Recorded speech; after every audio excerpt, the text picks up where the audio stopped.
Kung bago ka lang sa channel na ito, huwag kalimutang mag-like, share, comment, and subscribe.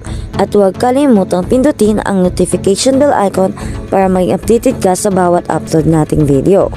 Dominic Roque at Pia Alonso, hinimok nang magsalita ni Bully Talucios at Pong Suntay.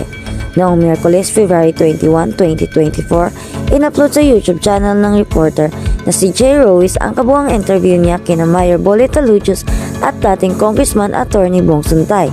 Ito ay kaugnay sa pagkakadawit ng kanilang mga pangalan sa breakup ni Pia Alonso at Dominic Roque. Partikular na rito ang akusasyong sila umano ay mga benefactor o sugar daddy ng aktor. Noong araw ding iyon nagsalita si Christy Fermin sa kanyang radio program kaugnay na ipinalabas sa statement ng legal counsel ni Dominic at sinabi ni Mayor Talucios na balak niyang magsampa ng kaso laban sa nagdadawit sa kanila sa isyo. Sina Mayor Bully at Attorney Suntay ay matalik na magkaibigan ni Dominic at magkakasama-sama sila sa grupo ng mga celebrities na mahilig sa motorsiklo. Umabot ng 32 minutes at 18 seconds ang buong interview ng dalawang politiko. As of today, February 22, may mahigit 266,000 views na ito. Sa kanilang panayam, hinimok ni Mayor Bully at Attorney Suntay si Pia at Dominic na magsalita na rin para klaruhin ang pagkakadawit nilang dalawa. Apektado na rin daw kasi sila pati ang kanilang mga pamilya. Alam naman daw ng dalawang politiko na magsasalita sina Dominic at Pia, pero hinahayaan muna nila ang mga itong harapin kung anuman ang pinagdadaanan nila. Sabi ni Attorney Suntay, minsan yung chismis mas pinaniniwalaan kaysa sa katotohanan Dahil diba, the more na sensational yung istorya, mas madaming gustong makinig. At pag napag-uusapan na yun, ang daming gustong sumasaw, diba? Sadly, because of this breakup, syempre affected silang dalawa.